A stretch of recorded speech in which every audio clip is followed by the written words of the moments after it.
No. Tigers. Fight, Tigers, fight, Tigers, fight. Mike, it's not even a top 1,000 moment all time. Okay, Tommy, shut the hell up, man. Mike! Of course, I'm gonna go with the right answer. It's Ryan Eads of the Baltimore Orioles. He's only wore the number 80 for 8 games. He's only one of 2 players. You know what? No, I'm not going to take this. Hello, everybody. Welcome back to Go Chat. We're here for episode 114, and we have a great show for you today. We're going to start with the GOAT of the state of Michigan. And, for me, there's one clear choice. I think we're going to go with a baseball player today, but we'll see what everybody thinks. Matt, I'll start with you. Who do you have for GOAT of Michigan? It's got to be Tim Boyle over in Detroit over there.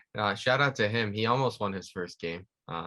Keyword almost, but I got to go with Miguel Cabrera.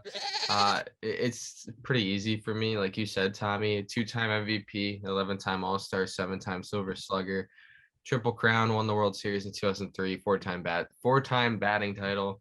Nobody touches his resume. Like literally in Michigan, it's a very young state, a lot of young guys, a lot of rebuilding over there. Nobody touches it at all. Like at all. There's emphasis at all. That's all I have to say. It's a great pick. Connor, who do you have? Yeah, Matt said all the accolades. I got to agree with Miguel Cabrera. Next season, if there is an MLB season, obviously with this lockout, we'll be able to add another accolade to that, which is, he's going to be a 3,000 hit leader. I think he's like 11 away right now. So, he's bound to get 11 more hits, potentially in that first month of April if they're playing in April. So add that to his resume there early next season. And he's got quite a resume. For sure. Mike, how about you? Yeah, Miggy is definitely the guy here. Matt mentioned it. There are just so many young teams in Detroit. Most of them, are bad, and most of the legends have left. I guess the only person in the past couple of years that could have compared, somewhat to Miggy is Matthew Stafford, but he's really not even in the same galaxy as Miggy because that's how good he is. Matt mentioned some of the accolades and stuff like that, but he has just been such a pro for so long, leading the Tigers to multiple World Series appearances. Never did get that ring, but Miggy has been awesome. Even into his later years, he's still a league average hitter. For sure. I mean, you guys covered it really well. He is, quite simply one of the best hitters of our generation. And, he's a first ballot Hall of Famer. And, like you said, with all the accolades, he's done about, as much as you can do, the Triple Crowns, 7 Silver Sluggers, MVPs, All-Stars, batting titles. He's done everything. So it's a clear choice here today. And like you said, Mike, he did get the Tigers there, the World Series, was able to get a ring early in his career with the Marlins, but he's put together some really great years in Detroit. 14 of his 19 years have been there. And like you said, Connor, 3,000 hits on the way as well. So, clear choice with Miguel Cabrera today. Yeah, I think another player who could have touched him, if he was still playing in the league, it would be Megatron. Megatron were retired like 5 years ago. Something like that. I don't know. Time flies. I'm not gonna lie. Maybe even further than that. Also, Nicholas Lindstrom, over in Detroit could have touched him too, but that was a while back, to be honest, when he retired. But yeah, that's all I have to say. Yeah, Lindstrom was a while ago. Maybe Datsuk or Zetterberg, if they're still in the league, but they were retired a while ago. I think Datsuk might be playing in Russia. Yeah. Russia. Yeah, could be wrong about that, but they were both phenomenal for the Red Wings. But Miggy stands above the rest easily. So it's definitely got to be him. I don't think there's much else to add to this topic. So we're going to get into some college football talk. We got the college football playoffs. We got Alabama versus Cincinnati, Michigan versus Georgia. We're going to break that down next, so stick around. Welcome back to Go Chat. We are back with some college football playoff talk. We throw away Division III. We're going to Division I because we got the college football playoffs. and soon. New Year's Eve, we got 2 great games. We got Alabama versus Cincinnati. Cincinnati is literally the Cinderella story here, undefeated, going up against Alabama, who defeated Georgia in that amazing SEC championship game, leapfrogging Michigan and Georgia up to that 1 spot. And then we have Michigan and Georgia in the number 2, number 3 game. Also a great game. Jim Harbaugh's first game in the college football playoffs since he came into Michigan. Guys, we got 2 great games to look forward to. We're going to start with the Alabama-Cincinnati one. I understand how this probably is going to go, but I will say I think Alabama is going to win this game. Cincinnati, I don't even think Cincinnati was the 4th best team, to be honest, but that's just me.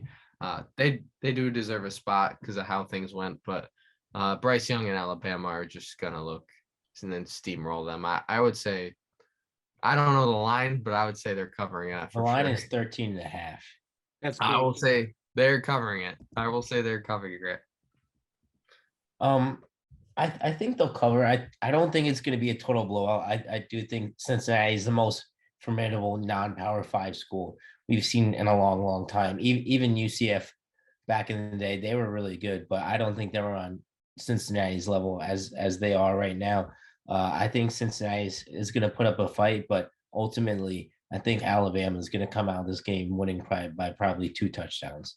I disagree with you. I think UCF was much better than this year's Cincinnati. Why? Their defense was incredible, and they had a great quarterback. I don't remember the name of their Are quarterback. you describing Cincinnati right now?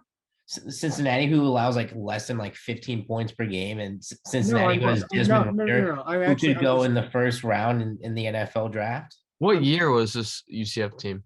It was a few years 2 ago. years. It was 2018 and 2019, I think. All right, let me do some stats while you guys are talking. Maybe 2017, 2018. I know they played LSU one year in a bowl game against Joe Burrow. Oh, 12-1. I found it. 2018. Yeah. Okay, you guys could keep talking. I'm gonna do some stats while I'm looking here. Alabama's going to steamroll Cincinnati. They're going to be covered very easily. Obviously, Bryce Young, he just won the Heisman Trophy. Not going to enter the NFL draft this year, but he's probably going to be a number 1 overall pick next year to whatever team is in dire need of a quarterback. But Alabama is just so good. We saw them struggle throughout the past couple of weeks. They had that overtime game against Auburn. They had the loss to Georgia. But they're here and they're the number 1 seed, and it's for a reason. Actually, sorry, it was 2017. Yeah, it was 2017 because it was Scott Frost last year and they went undefeated. Yeah. Was that when they claimed like they were the national champions or whatever? Yeah. It was 2017, and I think it was 2018 as well, was it? 2018 they did pretty well. They lost to Joe Burrow though. Joe Burrow. What bowl was that? It was the bowl that was in. It was a Peach or Fiesta. It was Fiesta, I think. Fiesta. It was the game that gets held in AT&T Stadium, I think. Mike, I'm not sure which one that is. But Tommy, what do you think about the Cincinnati Alabama matchup? Is Alabama going to roll Cincinnati, or is Cincinnati going to show up and put up a fight? I think 100% it's going to be Alabama. I mean, there have been some games this year where they have been closer than, people have expected, with Alabama just squeaking out a win. You take a look at Auburn, they won that game in 4 overtimes, 24-22, beat LSU just 20-14. So I guess you never know, but at the same time, I mean, they beat Georgia 41-24 in their last regular season game. Obviously one of the better teams in the country, the 3 seed, I believe, going into the playoff here, Georgia is. So, I think it's an easy Alabama win, but it's why you play the game and you never know. But yeah, for me, it's got to be Alabama.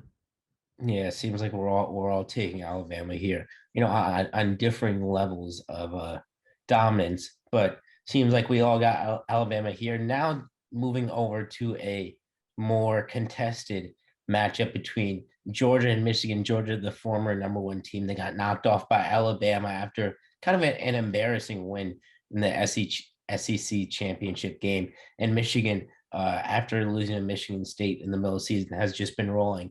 So who do we got in this matchup? Connor, I'll swing it to you first.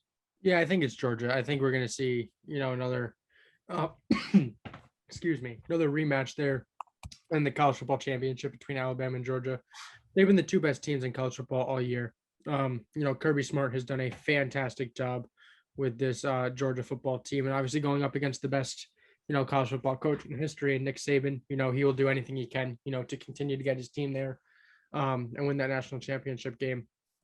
So I think we're going to see those two go at it. Obviously Michigan's had a great, season. Jim Harbaugh, I think, has really rewrote his college football story a little bit. Beat Ohio State. You come into the season unranked. You go through your season. You beat Penn State when they were ranked. You beat Ohio State. They did lose that game to Michigan State. But you go through. You win the Big Ten championship, and now you're here, college football playoff. I think he's definitely rewrote this story. I think this chapter ends here. I don't think they do beat Georgia on New Year's Eve, but I think he's rewrote it. Aiden Hutchinson is a fantastic talent. He's going to be an NFL menace for years. Tommy, what are we thinking in this matchup? Yeah, I gotta agree. I mean, I think it's Georgia here for sure. Their only loss was to Alabama, so it'll be interesting. But I mean, you can't take anything away from what Michigan's done either. I mean, like Connor said, they've had an incredible year. Obviously, like you said, Harbaugh beating Ohio State. That was, the big question for many years, and he was finally able to do that. And then, they beat Iowa in the Big Ten championship, right? 42-3. And, Iowa's not a bad team. I mean, they were 15th in the country. So, this is a tough one. I think it's going to be a really good game, but ultimately, I think it's going to be Georgia. All right. Matt, what about you? You got the Michigan colors in the background, kind of with that yellow. Are you rolling with them? It's going to be a very close game. I've been going back and forth about this because I think Michigan is the hottest team right now in football, in college football. But Georgia's defense is just, I'm going to have to roll with Georgia. I think it's going to be a really close game, but I think Georgia's defense is going to be the key factor here. I don't think Georgia's offense is all that great. They obviously have a, excuse me, they have a good run game. But I don't know if I really trust Stenson Bennett or what's the other guy's name? JT something. JT Daniels. If they throw him in, I don't know. Let's say Stenson Bennett's bad and they throw Daniels, and I don't really trust either of them. I'd rather trust Cade McNamara and even JJ McCarthy a little over at Michigan, but I just think the defense is going to be the main factor here, and I think Georgia is going to win it. I wouldn't be shocked if Michigan. The spread is 7.5, which I think it'll be. I think Michigan will cover that spread, but I think Georgia wins. Matt, you have any stats on this 2017 UCF team? I've been looking. So based on my statistics, the UCF's offense was better by a lot of yards. Almost Mackenzie Milton was very good that year. By 100 yards, they averaged 100 more yards of total offense per game. And Cincinnati's defense was better per game. Cincinnati allowed like 304, and UCF is allowed 427. So take it as you want. I guess the defense over at Cincinnati was better. The offense over at UCF. So I don't know. You both are right. Congratulations. All right. Moving on from that, heading back to Georgia, Michigan. I think Georgia is still the best team in the country. Once again, they had a very poor performance against Alabama, especially in terms of defensively allowing 41 points. That's very uncharacteristic of them. I think I don't even know if they allowed 20 points a game before facing Alabama. So I still think this defense is historically great. They have so much talent from, the front seven to the back end. And I think the offense will be good enough. And I think they're going to beat Michigan. I think Michigan could put up a fight, but I think Georgia still has the upper hand. And I think Georgia's just so good. I still think that they're the best team in the country. They've been so consistent throughout the year outside of that slip up against Alabama. Now that I'm looking at these statistics, we're going back to this quickly. I honestly think Cincinnati was a little better because UCF got about 10 more plays on total offense. And if you do the math and so they averaged 6.9 total offense Cincinnati. So 69, add that to the total yards and they're 510-ish, which is, it's close enough to the 530 of UCF. So I think Cincinnati's offense was just a little under UCF's, but their defense just was much better. I mean, Cincinnati had 4 less defensive plays and still allowed a ton of less yards. So I would have to say Cincinnati is better by a little smidge, but that's all on my statistics over in this corner. I'm rocking with UCF because they had Shaquem Griffin, on that defense who played fantastic. Yeah, they did. They had a lot of good players.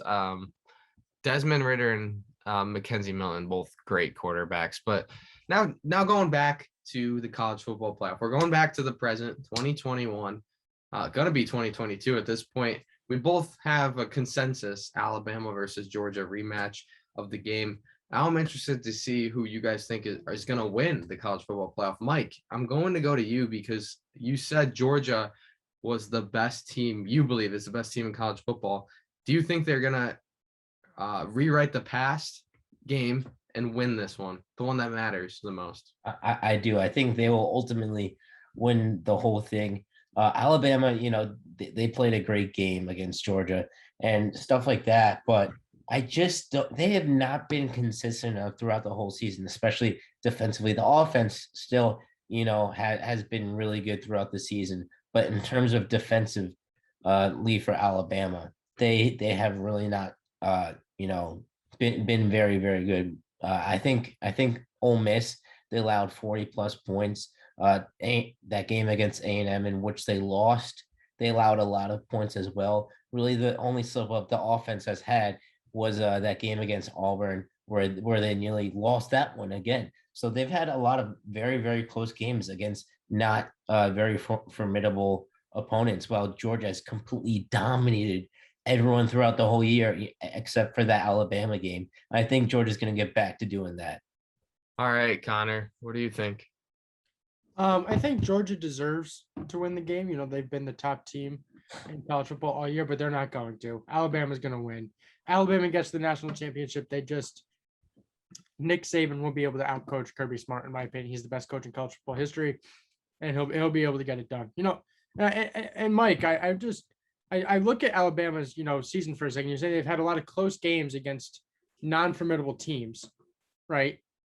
Their first close game was against the number 11 team at the time in Florida, 31-29. And then it was a 21-point victory over Ole Miss. They only allowed 21 points to Ole Miss. I think I'm thinking of a different game, not the Ole Miss. And then it was they did lose to Texas A&M on the field goal, 41-38. They then beat Mississippi State 49-9. They beat Tennessee by 28 points. They beat LSU by 6. That was a bad game for Alabama. But then they came back next week, 59-3, 42-35 over Arkansas. Beat Auburn in overtime, and then beat Georgia. So I don't see them having any close wins over non-formidable teams. These are all very good teams. They play in the SEC. Every single team in the SEC is going to be a good team. And when the unranked teams like LSU are your games that are close, LSU is still a darn good football team. Sure, they're quote unquote good, but we're talking about like top 5, top 10 opponents.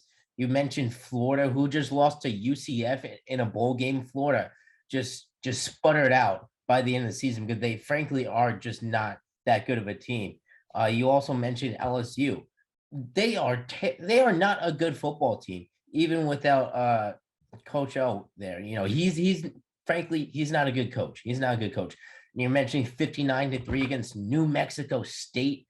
They won by only a touchdown against Arkansas. Arkansas is a good football team, but still, that's a team that Alabama normally blows out. And obviously, the Georgia win was super, super impressive. But other than that, they have not had a blowout win in which Alabama is normally, known for. They're normally known for blowing out every single person in their path, and they have not done that this year. Credit to them for ultimately winning each game and getting them that number one spot in the playoffs.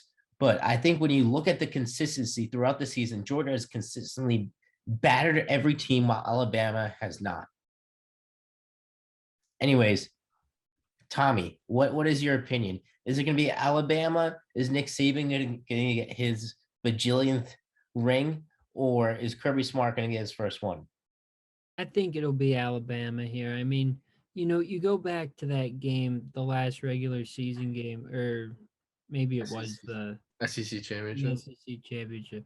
When Alabama won 41-24. I mean, I do feel like when a team's embarrassed like that, like Georgia was, I feel like that does provide extra motivation, but I think Alabama's just the better team. I mean, you mentioned that there have been some close games for Alabama, but I still think they're the best team in college football. I mean, they still won those games. They still got it done in the end, but I do know what you mean, but yeah, I think they are the better team here. I think it'll be another good game. And I think it will be pretty close this time around, but yeah, we'll have to see. But if I had to pick, it would be Alabama. All right, Matt, are you rolling with the Tide or you sticking with the Bulldogs? I'm gonna have to roll the Tide here. I think when you look at Georgia was a really good team, and I pride them on their defense. But I think Bryce Young is a totally different animal, and his talent is just out of this world. I mean, you look at Georgia's schedule this season; they really didn't play any flashy quarterback like Bryce Young. I guess you could say DJ Uguali or whatever. But I don't think DJ Uguali is close to Bryce. He does have a little flashy tendencies, but I don't think he's close to Bryce Young, the Heisman winner. I think they're going to struggle against him, and that's going to be it. If Alabama was more of a rushing team and they didn't have Bryce Young, like in their past, how they were a really big rushing team, I think Georgia could win that game, but if Bryce Young's going to throw 421 yards on you, 3 touchdowns, you're not going to win that game. And that's the end of it. Jamison Williams is incredibly talented, a first-round draft pick next year in the NFL. And John Mechie, too. I think Mechie got hurt, I want to say. Yeah, Mechie did. I don't know if he playing? tore his ACL or tore his. I don't think he's playing. I think he had a pretty substantial injury. Well, yeah, he tore his ACL. Yeah. Believed to tore his ACL. Without him, I think they're fine, and Jamison Williams will carry that wide receiver core. But yeah, I don't believe in Stetson Bennett too. That's like they can't run the ball the whole entire game. And looking back at the SEC when they were down, Stetson Bennett threw for 340 yards, but also had 2 interceptions, some really bad plays. And that's where I think Alabama is going to capitalize on Georgia at the end of the day. And like Connor said, I trust Nick Saban more than Kirby Smart in this situation to really adjust to at halftime or at big time moments in the game. So I'm going to have to roll with Alabama. Yeah, you make a lot of fair points there with Bryce Young. I'm really the ultimate believer in Bryce Young. I think he's going to be an absolute star in the NFL one day. But I think just looking at this Georgia team as a whole, they've just been so dominant this whole year, especially defensively, which gives me a lot more confidence in their ability to shut down Bryce Young. And I think it was kind of fluky, the performance they had against Alabama. I think they're going to play a much tougher game. And, they showed that throughout the whole season. They had 3 shutouts against some really, really good opponents this year. So ultimately, I think Georgia will take the whole thing. Any final thoughts on college football playoffs? There's a lot of more games. We can't go through all of them. A lot of great games. New Year's Eve or New Year's Day 6. Got Ohio State, Notre Dame. A lot of those teams that didn't make the college football playoffs. Any final thoughts? I don't think so. All right. Looks like we're going to get on through this episode and head over to our next topic.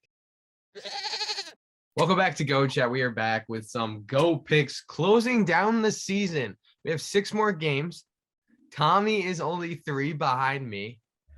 Mike is 6 behind me, meaning he has to go all against me. And Connor is, did I say 12? You're 12 behind me. Eliminated, like KO. You're out of here. We'll throw him out. And then Mike, yeah, so Connor's going for the 3rd spot. Am I right? Connor's 6 behind Mike? Yeah. So you can only tie Mike. So you're going for the tie. Okay, he's going for the tie. Gentlemen. We got 4 great games, and then afterwards we got the New Year's Eve college football playoff games. First game, we're gonna head over to college basketball. We got number 16 LSU going up against number 11 Auburn. I am going to have to pick. I'm gonna pick Auburn. I think Auburn is the better team here. What's that dude named Smith? Whatever. That great guy. Smith. Yeah, the guy that Mike praised on Hold That Thought. That guy is going to carry Auburn to a victory here. Only have 1 loss. And LSU's undefeated. Well, it's a great game. But we'll have to see who wins. Tommy, what are you gonna go with? This is a tough one. I'm gonna roll with Auburn in this one. Okay. Yeah, I think that's the one. Okay. All right. Mike. Yeah, Jabari Smith. Even outside of Hold That Thought, I'm a huge believer in Jabari Smith as well. I think he's a bona fide top 3 pick. I think he has a chance to go over number 1 overall as No well. way. But I'm telling you, I think he actually does. No. But LSU is gonna win this game. Book it. All right. Ain't undefeated. Do not say book it like you're some book it with Trent type guy Book it. here. Book it. We're rolling the 16 right. parlay today. All right, Connor. Listen, that 16 parlay hit is the first time, second time it hit all year. I was so happy for the guy. What did Mike go? Mike went LSU. I'll go Auburn. All right. Next game we got Tennessee, number 14 against number 19 Alabama. Also another great game. LSU or SEC game, excuse me. We just saw Tennessee close out against Arizona. We saw Alabama lose a heartbreaker to Davidson. Steph Curry was not playing, by the way. I'm gonna go with oh man. I'm just gonna go with I don't want to choke like Mike. This is kind of stressful. I'm not gonna lie. I'm gonna go with the home team here. I'm gonna take a Tommy out of his book and go with Alabama. Tommy. Yeah, I was gonna go with Bam. I was gonna roll Tide because Avery Johnson used to coach there back in the day. But we're gonna go with Tennessee in this one. We gotta go against Matt. Mike. Yeah, I'm honestly kind of confused why you took Bama there after they lost to Davidson. Steph Curry ain't there anymore. Tennessee just had a nice win over Arizona. Tennessee definitely here. Book it. Bama. All right. Well, we'll just have to wait and see, Michael. Now that you said that, I think I'm more confident in my win. We got Lakers versus Grizzlies. I'm gonna take the Grizzlies here. Lakers are dealing with a bunch of crap. Tommy. That is true. They've lost 5 in a row, but the way I see it is you're gonna break that streak at some point, right? Now they do play the Rockets tonight. Could it be against the Rockets? That's probably much more likely, yes. But I'm going to roll with the Lakers. There's experience on that team that is not benefiting them in any way right now, but it could. So we're going with Lakers. Tommy, you put it perfectly. I got to roll with the Lakers too. LeBron is going to take his game to a whole new level. He's going to drop 40 on the Grizzlies. And Isaiah Thomas is going to come up clutch in the 4th quarter. Well, I think you guys know by now who I'm going to go with, but I'm going with the Grizzlies. LeBron played well, though, on Christmas Day at 39 points. So he's been playing well this whole season. The Lakers just stink. They are so bad. I don't understand why anyone. Like the Celtics played good on Christmas. We're not talking about the Celtics right now. We're continuing with the GOAT picks. You know what the Lakers need to do? I'll say this quick. They're going to trade for Kyrie Russell Westbrook for Kyrie. They didn't have a reunion. That would actually be awesome because Russ would be back with Katie and Harden. Then Kyrie would be back with LeBron. You know, Tommy, I think you got something there. Shush. Oh, All right, we got the Peach Bowl. Number 12, Pittsburgh going up against number 10, Michigan. Rolling MSU here.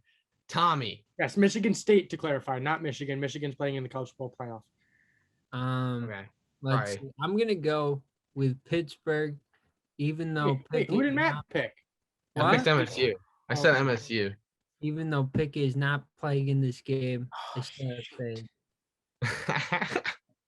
that that's a really big blow to my 16 parlay chances. You know, if Kenny Pickett was playing this game, I'd be much more confident, but I still gotta roll with Pittsburgh. Oh, I would pick Pittsburgh if Kenny Pickett was playing. Connor. MSU, baby. All right. This is going to be a tight go picks race. Mike blew it twice. Let's see if I could do the same. We got 2 more games after this. We got the college football playoff games. We're not going to pick that now because we don't know the circumstances, what Tommy's going to be able to do and to get towards me. So we'll have to see there, and those will be posted Friday morning with 2 other games into January, probably going to be bowl games. We got to finish the episode, though. We got GOAT of the Week coming up next. Welcome back to Go Chat with the GOAT of the Week. We've been doing this every single week, almost every single episode. When we were doing it twice a week, we didn't do it every single episode, but we are cranking here with GOAT of the Week. Last week, we had a winner, and that winner was not Mike, and it wasn't Tommy, and it wasn't me, surprisingly. It was Connor Wood. Whoa! He won with... Who'd you go with? Couldn't tell you. I couldn't tell you either. Let's see. Tommy went with Kelsey. I went with Rogers, right? Mike went with I'm looking it up. who did you pick? I forgot. It had to be a football player. Oh, he picked Tyler Huntley. That's who it was. Yeah. The loser of the week, the person who lost, Tyler Huntley. It's not like he got a win, but he lost. Tyler Huntley won the GOAT of the Week, though, for Connor. Connor won his, I want to say, 18th, 19th win for GOAT of the Week. He's a steady second in the GOAT of the Week rankings. But, hey, he might win this week. I hear he's got a nice guy, a guy over in New York. Connor, I'll give you the floor now. I don't know what that noise was from. We're gonna disregard. Huge game in the AFC East this week. You know, Buffalo versus New England, and Josh Allen came to play.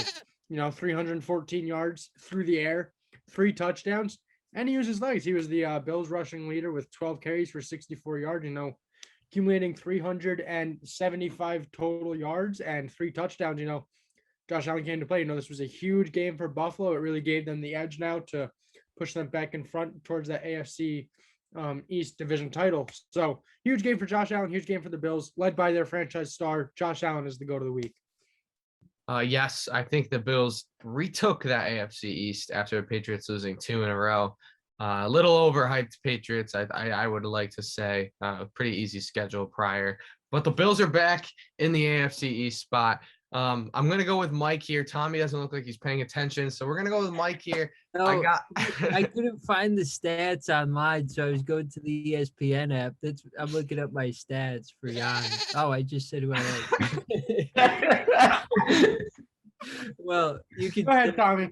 Tommy, tell us who you picked. No, they haven't loaded yet. All right. Tommy, you're gonna have a ton of time here because Mike is going with someone that he usually goes with quite frequently. You know, I don't know about. I think that's just a testament to how good he is, and that is Rain. He's not that good. He's not that good. He is not that good. Like, relax. Go ahead. Listen. You know, he did have a little bit of a slump, but now he is back and better than ever. Against Washington, he threw for 330 yards, 4 touchdowns, had a quarterback rating of 72.6 and a passer rating of 131.4. And he pretty much did that in one half of football because he only threw 4 passes in the second half, and he got benched once the fourth quarter started because the Cowboys were beating the brakes off the football team so badly. So it's got to be Dak Prescott for me this week. He's not that good. Okay, that's a different conversation for a different game, different day. I disagree with you, but Matt, take it away. All right. That wasn't as long-winded as I thought. Tommy, have they loaded it? They have loaded. I'm going to go with Giannis, as I said. Had a great game on Christmas Day coming off of the COVID list. I think he missed 10 days, right? And he comes back and drops 36 points. And they were down big in that game. I was actually watching that, believe it or not. But let's see. I don't know the margin. I think it was near 20 points that they were down. And he helped bring them all the way back for a big Christmas Day win. They're now 22-13 on the season. And, big reason why is Giannis. So got to go with him for go of the week. I mean, Mike, it was a good game to watch on Christmas. It was nice and entertaining, great first half of basketball from Boston. And then, just kind of crumbled there. Yeah, Boston did crumble towards the end. It seems like in a lot, they just choked another game against the Timberwolves last night. Really, when the rubber needs to meet the road at the end of the game, seems like they can't get it done. But Tommy, great pick there. Giannis also had that game-saving block at the end after Tatum lobbed it up to Rob Williams, and Giannis blocked. A prolific finisher like Rob Williams. But Matt, give us your pick. All right. Yeah, I got up in the middle of Mike's. I know Connor noticed. I had to grab this. Oh, I know where you went. I had to grab this because this kid is the GOAT of the week. And this is undoubtedly because I don't want to hear any peeps out of any of y'all. He has the 4th most yards in an NFL game, and that is Joseph Lee Burrow. I'm throwing a little Mike in there when he throws in that middle name for no emphasis at all. But Joe Burrow had 525 yards, 37 completions, a passer rating of 143.2, and 4 touchdowns against the sorry Baltimore Ravens. He's the Baltimore Ravens king. Prior to this, he threw for 416 yards, but looking purely at this game, he broke a ton of records here. 4th most, well, technically tied for 3rd most pass yards in an NFL game. Joe Burrow has to be the GOAT of the week. Has to be. He had a great game. And, watching that game on Red Zone while I was watching, I was getting so scared because he would not stop passing the ball to T. Higgins. And I was in the fantasy football semifinals. My opponent had T. Higgins. And I was getting so frustrated every single time that ball was thrown at T. Higgins. Shout out to T. I mean, Joe had sorry, I cut you off, Connor, but Joe had 11 yards per pass. 11 yards per pass. I mean, yeah, Joe Burrow played out of his mind. Unbelievable. And, if you have a second, if you haven't seen it, go watch his press conference after the game. It is definitely worth your while. I think everyone will get a little kick out of it. Baltimore Ravens defensive coordinator had a couple comments about Joey B this week, and I think he shut those comments up. He did. And he shut those. I'm not helping my case here at all, but just watching what Joe Burrow did on Sunday, I have to help out my pal Matt. I do have to make a counterpoint against Joe Burrow because he was throwing against Kayvon Seymour and Darryl Waller. Bro, I hate to break it to you. The Washington football team defense was the same exact thing, Mike. No, it was not. Yes, they didn't have They were missing their top 6 corners. They didn't elevate their corners off the practice squad. The Ravens defense is absolutely decimated. And Joe Burrow was still throwing with like 2 minutes left in the fourth quarter. Mike, they're still in the NFL for a reason. They still have athletic ability to play in the NFL. They weren't in the NFL. They just got picked up off the freaking waiver wire this week. But they weren't on a team for a reason because they stink. They are terrible. And Joe Burrow was still throwing with like 2 minutes left in the game. While Dak, he did all of his damage in one half of football. You came on this podcast talking about CJ Stroud throwing for 1 billion yards and 1 billion touchdowns in one half, and Dak did that. That's fine, but CJ Stroud did it against a really good Michigan State defense, and Dak Prescott did it against the sorry Washington football team. All right, you want to know something? This shuts everything down, Mike. Dak threw His average yards was 8.46. Joe's was 11. Done. End of conversation. That's all that needs to be said. Because when you look at it, that is going to make the most. Because if you want to make each of them equal, you have to look at that. That's it. Okay, because he had a 10-yard dump off to Tyler Boyd, in which he took it all away. Or So does that not count, Mike? Does that not count? I'm not saying it doesn't count, but I'm not. You're literally crying because Dak Prescott can't do crap. Dak Prescott can't get 525 yards, so you're gonna tear, wipe your eyes a little, and I'm not crying. I'm telling you, if you double Dak's yards and touchdowns from the first half, and let's say he played 2 halves of football like he did. But Mike, they were up 42-7. They were up 42-7 at halftime. They weren't going to have him throw the ball another 30 times in the second half. I know, but the Bengals still had Joe Burrow throwing with like 2 minutes left in the game. He was still throwing 50-yard bombs because they didn't care. Like he didn't throw a bomb. He threw it. One of his last throws was like to T. Higgins for 20 yards, and T. Higgins just ran down the whole. Or no, Tyler Boyd ran down the whole field. He didn't throw bombs. No, Matt. What if Joe Burrow's last throws was a 50-yard bomb to Joe Mixon down the right side of the field? Well, there you go. Joe Mixon was probably wide open all the way down the field. I mean, how is Joe Mixon all the way down the field? I mean, like needless to say, what Dak Prescott did on Sunday, it was fantastic. Great. It was a great first half performance. But the Washington football team's defense has been terrible all year. They don't have Chase Young. They're Jonathan Allen and Daron Payne were going at it on the sideline. There was no chemistry with that defense. And Will Dallas went out and completely shut them up on Sunday Night Football. They didn't have their stuff together. They didn't have it together, and Dak was able to make easy pickings. William Jackson wasn't playing. Landon Collins. William Jackson was not playing. I know. I'm agreeing with you. Landon Collins wasn't playing. They both had decimated defenses. Sure, Baltimore's was much more decimated, but that doesn't take away from anything Joe did or the goat of the week. No. Joe played fantastic, but I'm just trying to propel Dak's performance above Joe's. I'm not, obviously Joe, whenever you throw 500 plus yards in a game, you play great, but Dak's the guy here. What can I say? You can't propel Dak over Joe. It's just not gonna happen. I just did. It just happened. And you saw your right a little. Dak has not been playing good football recently. We're not talking about recently. We're talking about this week. It's the GOAT of the week. Okay. And if we want to go back, we can talk about Joe Burrow's performance against Denver. How about that? But that does not matter. 157, 1 touchdown, 103 passer rating. Mike, know your stuff before you come at me. That's not a bad game. He threw the ball 15 times for 22 attempts. That's not bad. Against Denver? Yeah. I mean, that's not a good game. He only put up 15 points. Mike. Yeah. The quarterback does not play all 11 positions. Mike, he had all of his weapons.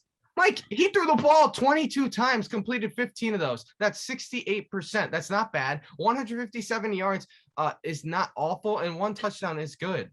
That's not a good game. We can't sit here and say Joe Burrow had a good game against Denver after he threw for 150 yards and a touchdown. Out of 15, he had 22 attempts. I understand, but even if you don't have the volume, that means you probably won't have a good game. Even with the volume that he had, he still didn't play like out of this world phenomenal, right? Oh, but he had a decent to good game. Like that's not bad. Like I'm really confused here. Mike, is this Mike Buetti or is this like a clone or something? It's not good. We can tell it's Mike Buetti. We know Mike Buetti's sports takes. Oh yeah. That's a good enough game. I mean, I don't know. I disagree. You praise the Denver defense all the time too. I know they do have a good defense. A little confused here. I think that's gonna wrap up this episode. What do you think, Tommy? I mean, I think that'd be fantastic. I mean, I always love these, at the end, but it was a great episode today. All right. Well, that's gonna wrap up our episode. Make sure you hit that subscribe button.